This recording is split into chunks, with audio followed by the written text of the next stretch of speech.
Hello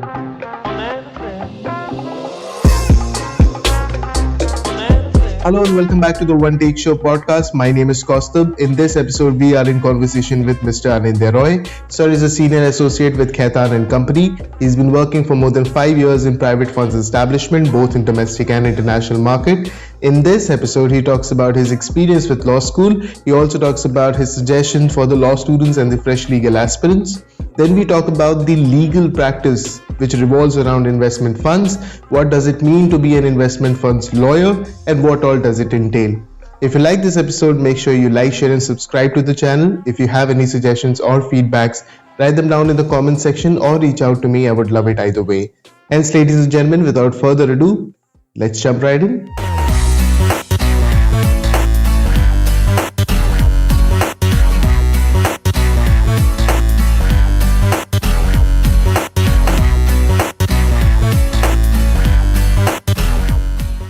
Hello, so welcome to the One Take Show podcast. I'm really excited to have this conversation. I think as a junior, I have always looked up to you. I've always looked up to your achievements, all the maneuvers you've had, all the various achievements, all the various accomplishments. And I think to have this kind of a conversation, to be able to produce it and to take it to all the viewers of the One Take Show podcast is truly an honor. Thank you so much for taking time off your really busy schedule and sitting down with me for this conversation. No, absolutely. No, thank you for having me, firstly. It's a pleasure to be here. And likewise, I'm a big fan of your podcast. So I make it a point to, whenever I can, obviously, I make it a point to listen in. So yeah, thank you for having me. I think that's a huge compliment for me and for the podcast itself. But I think there is a tradition in this podcast where I believe that there's a lot that we can learn from the experiences of my guests. And with that spirit, I think it's important that I ask you about your experience with respect to what inspired you to get in law and what was the experience in law school or perhaps the initial days of your professional career. Right. So basically, growing up, I never really wanted to do law. It was not something that my parents honestly wanted me to do because just to give you a bit of background, both my parents were practicing lawyers in the Calcutta High Court. Okay. So I sort of, you could say that I sort of had one foot in the door if I wanted to litigate because people usually shy away from that because they fear that they don't know people or they don't have enough connections or they don't have a background, so as to speak. But yeah, I honestly, if I wanted to at the time, I could have done litigation because I had that kind of support from my parents, basically. But honestly, growing up, I didn't want to do it because I was always into science. I was a pure science student, bio, mathematics, all of that. And eventually, law sort of crept in as a second choice. Somewhere in class 11 or 12 because I thought that, yeah, why not? I mean, people have options, right? Right. So if this doesn't work out, if I don't get to be a doctor, then might as well just take up law. And I really wanted to do medicine.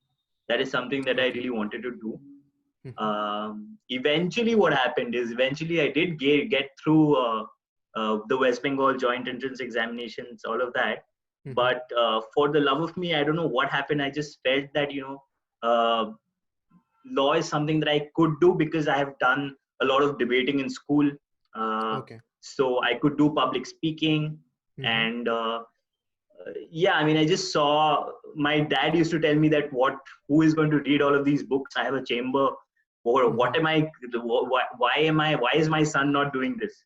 So, a lot of individual factors played into me eventually taking up law. So yeah, I gave CLAT, got through RML, and eventually ended up being a law student. And honestly, looking back, my law school experience, so as to speak, was very enjoyable. It's obviously, like, RML is a great place to study and learn and, grow up. I mean, looking back, obviously, you have regrets. You could use the fantastic library and all these resources that RML offers you. But yeah, I mean, eventually I ended up doing most of the things that I wanted to do.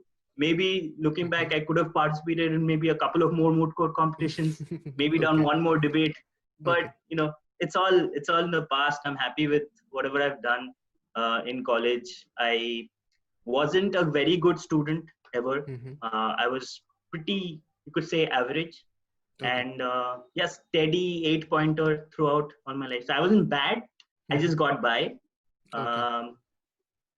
In terms of academics, I did a lot of moot court competitions, obviously. Like everybody else, we were into the hype. And when I came into the college, basically, we had a 5th year. We didn't have, like, no other batch had passed out before that particular 5th year.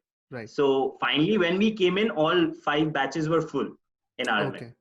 So we didn't really, honestly, have too much of a history to, talk about at the time. Nobody had really gone out and done things. But as you know now, obviously, people from our college especially have been doing really well. I mean, we have partners in law, in big law firms. We have practicing advocates who are doing really well in the Supreme Court. We have a massive comedian. So yeah, I mean, we have everything. So it's just, I think RML gives you the vessel to, it's basically, it's a conduit to let you do what you want to do as long as you have the conviction to do it. So yeah, that's more or less my law school life. I did a lot of debates as well, was part of the DDC, ended up being convener also of the DDC in my 5th year. So that's something I look back upon fondly. And yeah, so they organized a lot of events, did a lot of debate, did a lot of mooting, eventually sort of built up my CV, and finally got a job in through placement from college through to a company called OSC in Gurugram, which is now called as Clifford Chance Business Services. So it's basically an LPO of Clifford Chance. It's a sort of a captive unit that's based out of India. They basically do not do Indian law because law firms, as you know, foreign law firms are not allowed to practice in India as of yet. And this captive unit, the lawyers in that captive unit are basically supposed to work on laws and documents from various jurisdictions. So me, in my capacity as a consultant in the Clifford Chance Business Services legal unit, so as to speak, we were expected to basically look at various documents and various transactional work for different offices of Clifford Chance globally. So it could be your US, it could be your London, it could be your Singapore. So we had a steady inflow of work from all of these places, and that's basically was the work profile. Right, perfect. And now that you're working with a very celebrated team in perhaps one of the most celebrated law firms in India, how does that shift work for you? And when you look back, perhaps, and you see these fresh aspirants who are trying to make it to these teams or trying to understand how all this works, what kind of tips and tricks would you have, or perhaps suggestions that they can use? Absolutely. So while I joined from a more unconventional route. So basically what had happened, just to carry on the conversation, from Clifford Chance Business Services, basically I was offered an secondment opportunity to Clifford Chance London. So that is the parent office of Clifford Chance worldwide. And so I was given an opportunity to go and assist the private funds team in London, based out of London. So I went on a secondment, which was a truly probably a game changer, so as to speak, in my career, where I got to know about this new niche area of law that I had honestly never heard about before, actually knowing about the fact that I'm going to go on that secondment and join that team. So ended up learning a lot through that experience, came back to India, helped sort of work or formulate a team which will work on funds, transactional work for funds teams across Clifford Chance offices globally. And eventually I felt the need to, from a personal growth perspective, I thought that maybe I should first delve into what we do here in India, maybe find out a bit more about what funds lawyers do in India. So I sort of applied to a couple of places. So just to give you a bit of background, there's no funds teams per se in any other city apart from Bombay, because it's the financial capital and it's a very niche practice area. So there's not too many funds lawyers in the country at all. Right. to be very honest with you.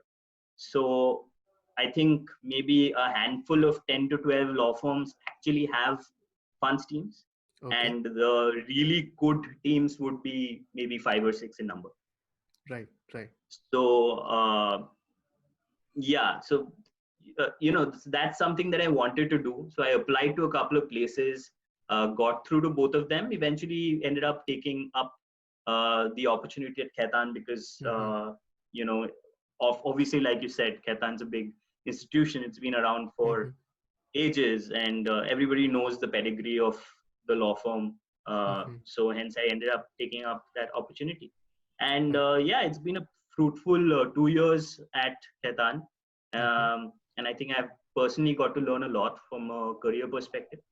Okay. And eventually now I'm working and I'm trying to be a better version of myself every day. So yeah, that's Mm-hmm. the story. Well, I think that is But absolutely inspiring as an idea to become the better version of ourselves. Please continue. Mm-hmm.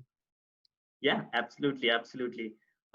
So just to answer your question, what would aspiring law students Mm-hmm. uh, need to look at in terms of getting opportunities at such law firms? Because I'm working there right now, I obviously see a lot of interns coming, and I get to evaluate them at a certain level. Okay. So what I can tell you from my perspective or from my experience is that uh, usually your CV needs to be very pointed. That is Mm-hmm. something that you can focus on, because you can, be a jack of all trades but a master of none. Being cliched here, but that's the truth. Right. If you want to do IPR in life, Mm-hmm. why would you want to highlight your corporate experiences in your CV? If you're Right. applying for an IPR job, highlight Mm-hmm. your IPR experiences. Make sure that, by your third and fourth year or fifth year, even, you have an understanding of what you like. It can be 2, 3 select areas of law, and Mm-hmm. focus your CV, by highlighting those areas of law. That's how you Mm-hmm. can maybe stand out in terms of, having a good CV for Right. such places.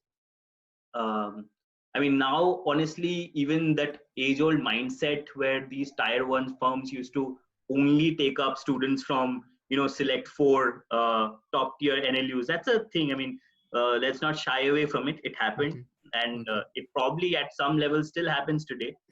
We all get rejections. But Right.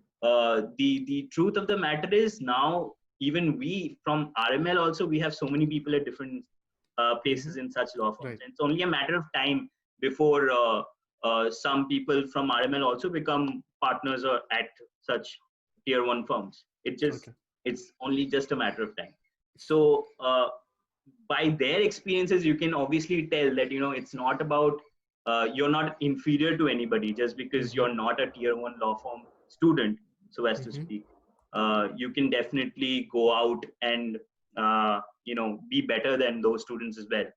So yeah, I mean, that's something that you can look at from your perspective. What you can do is you can do full prep, and you can make sure that your CV is top notch, it's Mm-hmm. focused, it's pointed. And when eventually you do get that internship opportunity, make sure you give it your all. Because honestly, I'm a senior associate sitting in Khaitan. And if you're an intern, it's not on me to engage you. Right. It's Mm-hmm. your prerogative to make sure that you catch my attention, you show me that how good you can work, and then Mm-hmm. only then will I give you more work if I can trust you. Right. Mm-hmm. Right? So it's your prerogative to make sure that wherever you're working, not just Khaitan, wherever, whichever law firm you're working at, and whichever people you're working at, whichever lawyer you're working with, you are basically supposed to get their attention. It's on you. So don't Okay. be casual about it. Don't be like, oh, I'm not getting work, nobody's giving me work, Mm-hmm. they're giving somebody else work. It's not upon them, it's Mm-hmm. on you to change their perspective and their mindset. So you Right. have to be very proactive whenever you Right. get that internship opportunity, because honestly, for students from RML, it's very rare that we do get that chance, and when we do Mm-hmm. get that chance, we should make the most. Absolutely. I think this is perhaps the most valuable advice with respect to internships that I've received on this podcast. As a matter of fact, we do, as you rightly pointed out, we being not from the first two, three ranked universities in India, do get about these opportunities very in a very difficult manner. They're not very easy to come by. But I think this is the kind of advice which I personally would also like to build up upon, since I'm also trying to pursue this area.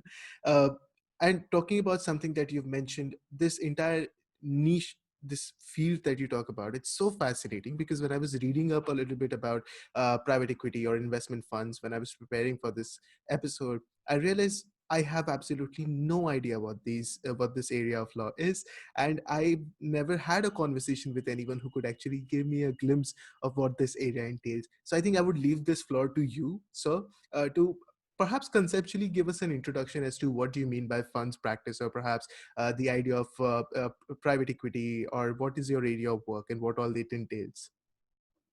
Right, right. So I'll try and not throw a lot of legal jargon at you, but just to explain it uh, very simply, Mhm, uh, AIFs or alternative investment funds, mhm, that's my primary bread and butter, basically. So the concept of AIFs, they have been around in various established jurisdictions such as the US, mhm. UK, etc., etc. Okay. For some time now.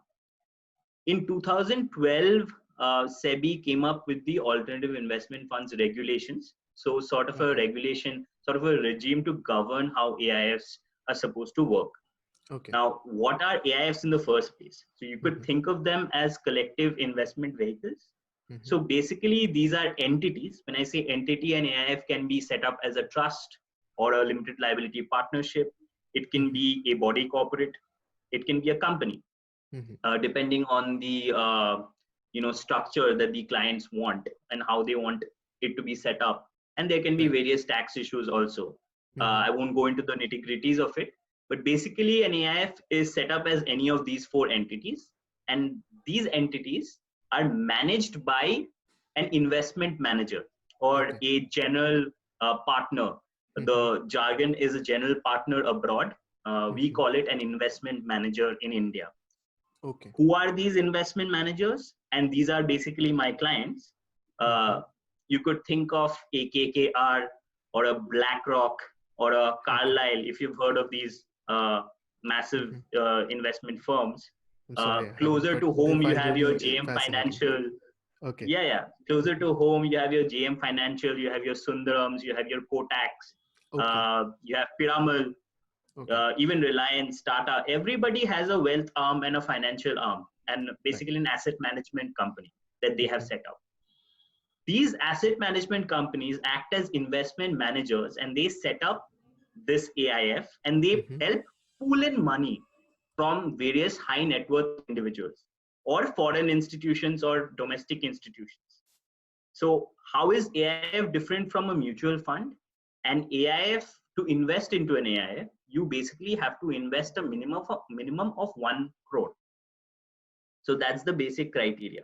So mutual fund is for retail investors, for people like maybe you and me right now. Okay. We can invest in mutual funds.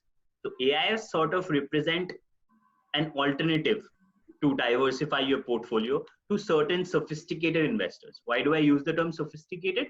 Because SEBI assumes that Mhm. if you are capable of investing 1 CR into an investment vehicle to diversify your portfolio, Yeah. you basically know what you're doing, Mhm. right?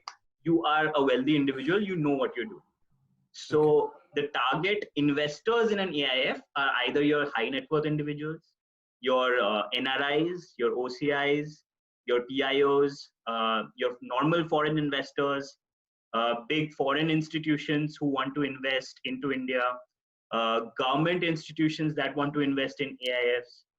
So these are the kind of investors that come in and pool in their money. Right. Now, the investment manager in an AIF, his job, his or her job, is to ensure that this AIF goes on and invests in certain underlying assets. What is that determined by? That is determined by the investment strategy of the AIF. Like a mutual fund might have a strategy.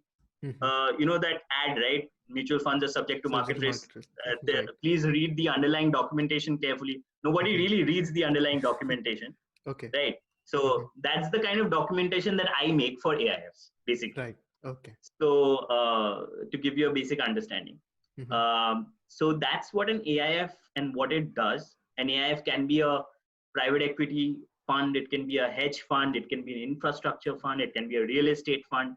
It can be whatever it wants to be as per the investment strategy of the investment manager. Okay. What it wants to do. If BlackRock wants to decide, oh, now the real estate situation right now is pretty down because of COVID. So therefore, we want to make a fund that will go invest in real estate assets right now because the prices won't be that high. Okay. So we're just going to make a real estate fund that will go and invest in real estate. Right. So that will become a real estate fund, a real estate AIF that will be settled or sort of managed by BlackRock, for example. Okay. Perfect. So that's what an AIF is. Aside from setting up and establishing AIFs, we also do a lot of advisory work because obviously we have foreign money also coming in. A lot of institutional investors, they also coming in, giving us money. For example, if IRDA, the Insurance Development Authority, is coming and putting in money. So there is lots of investment restrictions that that are there under the regulations that you can't invest money in XYZ places. So all of that advisory is something that a funds lawyer has to do. You have to be aware of your FEMA, you have to be aware of your FDI, FPI regulations. That is something that you have to look at. So it's a basic combination of advisory work and a lot of liaising with bodies such as SEBI and RBI. And it's a very unique blend of regulatory, transactional, and sort of commercial work, because you need to have, when clients come to you and tell you that, what are the kind of mathematical formulas that we should employ to achieve at certain decide certain commercials in an AIF. So you need to be able to tell them that this is something that we see on a daily basis, and this is something that's working in the market, and this is something that may not work for you or may work for you. So you have to have somewhere a sort of a business or commercial understanding of how the market is also working. So it's a very unique blend of all of this, and there's also a tax element. Because tax is also a massive part of setting up and structuring these investment vehicles. So there's foreign investment is usually pulled in through another offshore vehicle that is usually set up in jurisdictions such as Mauritius or Singapore, or it can be anywhere. It can be a Cayman Islands. I'm sure you've heard about these tax haven jurisdictions. So what happens is that these jurisdictions are actually very favorable for certain regulatory reasons as well as tax reasons. They are very favorable for being places where a lot of offshore funds are actually set up. So these offshore individuals basically come and invest into that offshore vehicle that is set up in Mauritius, for example, and that offshore fund will come in and invest as an investor into the Indian AIF. And that Indian AIF is going to go and invest in certain designated places depending upon its investment strategy. So it's a very wide universe. To sum it up for you, the extent of regulatory knowledge that you're supposed to have is also has to be pretty wide, has to be very flexible. So you can't really pigeonhole yourself and say that, oh, I'm just going to be aware of this and not be aware of this. So you have to be aware of all kinds of laws to be able to effectively, provide advice in relation to funds, especially in India. Okay, sir. Before I ask my next question, it's just a little bit of a clarification. You say that the knowledge of the regulatory areas needs to be flexible, and could you please a little bit elaborate on the point? What do you mean by flexible knowledge of the same? So when I say flexible, I basically mean that right from the starting, where even an AIF, when I said an AIF can be set up as an LL.B, as a company or a trust. So you need to be aware of your company law. You need to be aware of the Partnership Act. You need to be aware of the LLPA. You need to be aware of the trust law in India. That's one bit. Just to give you an example, when there's an offshore, I talked about also an offshore fund set up in various jurisdictions. So your client, your domestic client will come and ask you, where do I set up my offshore fund? Do I set up in Singapore? Do I set it up in Mauritius? So you need to still, as an Indian lawyer, you're still supposed to be aware of what's happening and keep up to date with what's happening in Mauritius and Singapore. For example, these are just obviously examples. So they'll ask you, why do I set up in Singapore or do I set up in Mauritius? Right. So you'll need to advise them as to, depending on what are the tax laws, what are the structuring issues that can come up with in Mauritius vis-a-vis Singapore, and you need to advise them on all of these things. So Right. basically, it's a wide gamut of regulations that you need to be aware of. Right. Vis-a-vis, obviously, everything that is to do with FEMA and Okay. RBI guidelines to that effect. Mm-hmm. So that's what I meant by flexible, because you need to be, you can't basically pigeonhole yourself and say that, oh, I will just be aware of mutual fund regulations, I'll just be aware of Right. AIF regulations and not know about all of these things, because it's a entire advisory work. When the client comes to you, you can't be saying that, oh, I don't know tax. I'm sorry, I Right. just know corporate law, I don't know tax. That doesn't look good on you. So we as funds lawyers are expected to know everything. Perfect. I think I am truly grateful for the fact that we've had such an elaborate section in this conversation where I could possibly be taking notes right now. I regret the fact that I'm not taking notes as of this moment, but I have the liberty of watching this episode again and make notes for myself. It was really in depth, but I have to ask you, I think you have already to some extent answered this question and covered it in a blend of various answers. But it would be really beneficial for a lot of law students to understand what exactly is the role of the lawyer in this particular area. I think you've already covered a couple of areas I could point out, but if a specific question like this arises inside the mind of some law student who's trying to understand how and what is it that they should expect from this field, what suggestion or what answer would you give it to them? Okay. So from the perspective of a law student, if at all, let's say you might be interested in this practice area, what can you do to prepare yourself, so as to speak? There is honestly not too much material online. Okay. Even if you Google, it'll be very basic kind of summarized articles. What you can do is follow certain newsletters from some firms, from select firms. They come up with detailed nuances and detailed commentary on any kind of regulatory changes that are being made, because obviously it's a evolving regime. The regulations came out in 2012, so it's honestly pretty new. And just to give you an understanding of AIFs also, the tenure of an AIF, the product, is usually around 10 to 12 years. A private equity AIF, for example. So honestly, from 2012, even if let's say an AIF got registered in 2012, it's honestly not been liquidated as of yet, because that 10-year period hasn't gotten over. So we right now sitting here, I can't tell you that, what are the legal issues that are going to arise, that are probably going to arise, what kind of litigation is going to arise, what kind of disputes will arise. So from that perspective, there's honestly not too much material online. What you could do is you could maybe look at certain newsletters, follow certain law firms when they come up with commentary. You can read up your regulations. You have to know your FEMA by heart. You have to be aware of the non-debt rules that have recently come out. And then you have to be aware of your FPI regulations, your mutual fund regulations, your PMS regulations, your investment advisory regulations. So these are all different. AIFs are only a part of what we do, a chunk of what we do, but we also do a lot of mutual fund setups. We do registered investment advisory setups also, PMS setups. So we do all of this. So from a person's perspective who wants to learn, I think you should try and focus on any kind of regulatory update, and maybe try and write articles on it, engage with people, because honestly it's a new practice area and there's a lot of scope for whoever wants to get in. So the sky is the limit, to be very honest, because from a career perspective, there's a lot of chance for rapid growth, because there's not too many of us, honestly, in the country. So if you're good enough, you will do really well. Right.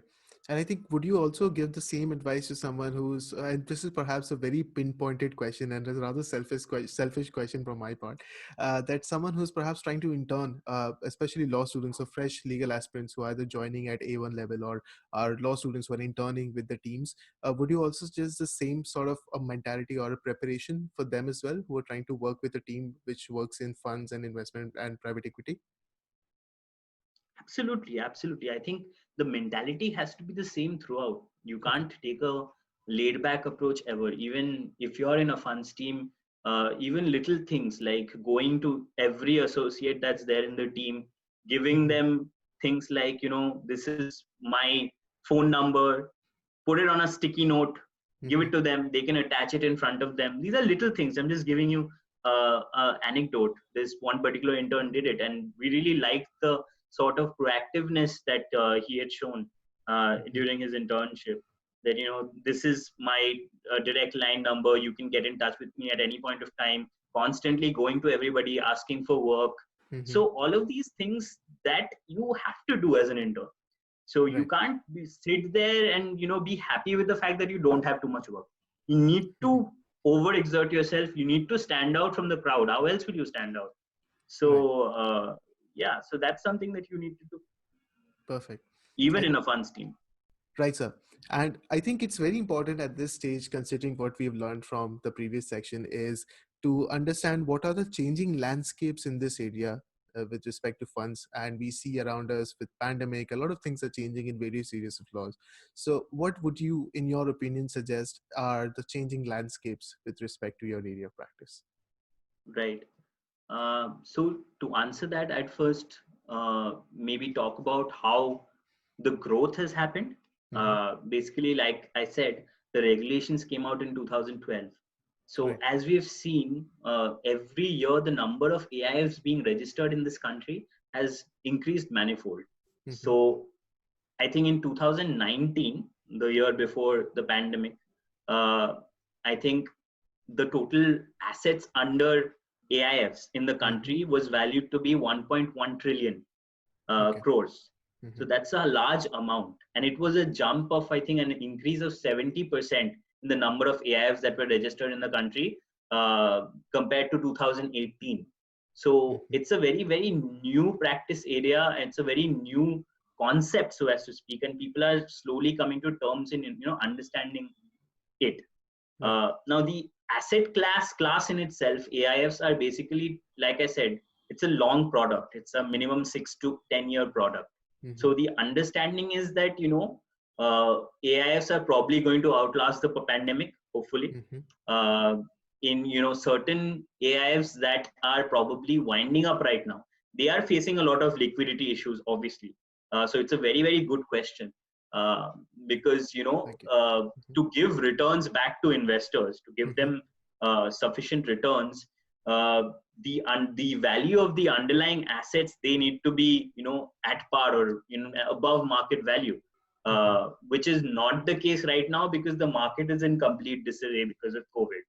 So what we are seeing is that there's a lot of requests from a lot of fund managers wherein they want to increase the time or the term of such AIFs by applying to SEBI specifically, saying that, because of the pandemic, we've not been able to liquidate the assets effectively. So that, as a regulator, it's your job to ensure that, investors get their money back and get back certain returns, right? So if you allow us to increase the term of this product by another 2 years, then we'll probably be able to give back adequate returns to such investors. So that is something that we are seeing right now because of the pandemic.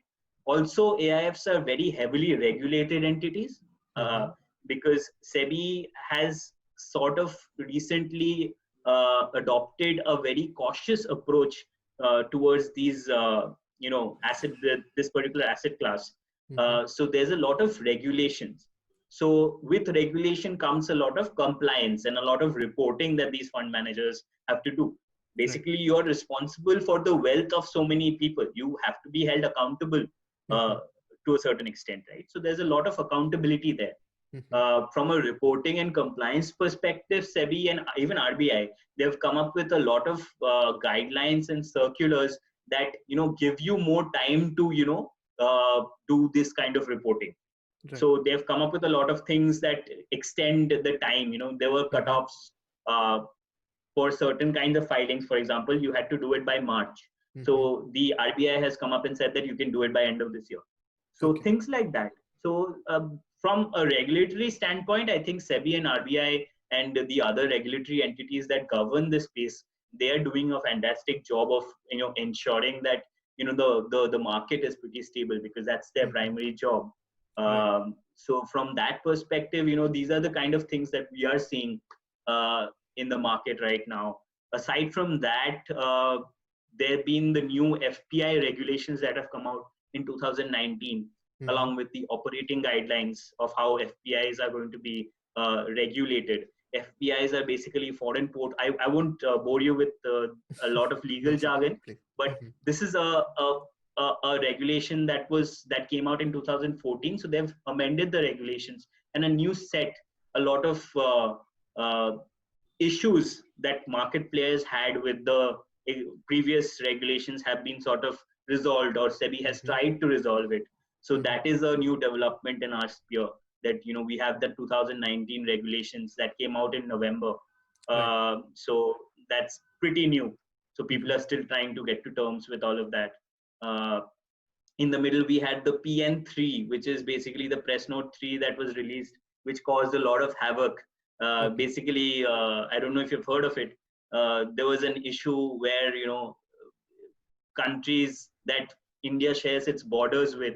So if you have investments from those countries, then you'll have to sort of not take RBI approval before you can onboard certain investors from these countries. The idea was, it was sort of a reactionary kind of a law that was instituted because of China's recent incursions into India. So it caused a lot of problems, because we have substantial Chinese investments in the country in various asset classes, and not just AIFs. So that is something that also caused, it's a recent development that caused a lot of headache for a lot of people, and something that we are trying to tackle as we speak every day, even now. So these are some of the things that we have to be aware of on a day-to-day basis. So these are the kind of regulatory updates, so as to speak, with respect to AIFs. Absolutely. I think this is the kind of conversation which was indispensably required on this podcast, because I think a lot of law students, and I speak this from experience, that we do not really have a lot of knowledge. As you mentioned yourself, it's a rather new area of law which has a lot of possibilities. Sky is the limit, and something that can actually invite a lot of talent. Perhaps we can work and create our own niche in this area. The kind of conversation that would actually help a lot of law students find direction, work hard, and work with a guided principle. I'm truly, truly grateful for this conversation. Before we wrap this up, I think it's important that we listen to your closing remarks to all our viewers and listeners of this podcast. So closing remarks, in the sense that, I mean, obviously, if you're still in college, I think, the most important thing that you should do if you're a college student right now, is that, you should firstly have a lot of fun in college. That's something that's never going to come back. People say that, oh, Abhi, you can just, finish your law school, then you'll be able to chill in life. You'll, start working, then you'll have a lot of time. That's not really true. You won't really have a lot of, as you go older, you won't have, this much time to, reflect back and, think about, all the things that you could have done in law school. That's something that I still, sort of begrudge myself, so as to speak, that I spent so much time just not utilizing the library that you have, the fantastic resources that you have. I mean, the only way, if you're going to be a lawyer, you must know the law. You must read about the law. You must keep yourself updated about what's happening in the industry. So if you're not going to do that, you're going to think that, oh, I'll just learn about it when I, start working. So you're basically, not going to be at par with students from certain tier 1 institutions who, their professors drill this into their heads, that you have to apply yourself, you have to think, you have to have an analytical brain, you have to solve problems, and you have to keep yourself engrossed in all of this. So that's something that is drilled into their heads from day one. It's not something that I mean, not to take anything away from anybody at RML, but it's not something that just naturally comes, or it's not naturally told to you. You have to do all of these things to succeed as a lawyer, at least. Because honestly, there's too many of us, and we really need to stand out. Right, sir. So how do you do that? You just do it by knowing more than the other person. That's all. Perfect, perfect.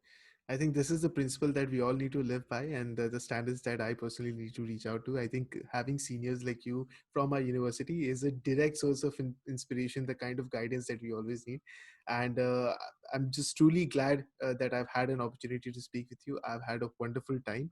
I hope you've had a good time too. No, no, absolutely, absolutely. It brought back a lot of memories.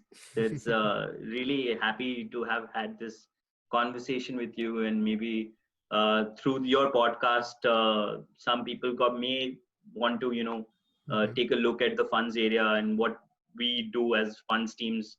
So, it's something that, I don't see too many people being aware of it as of Right. yet.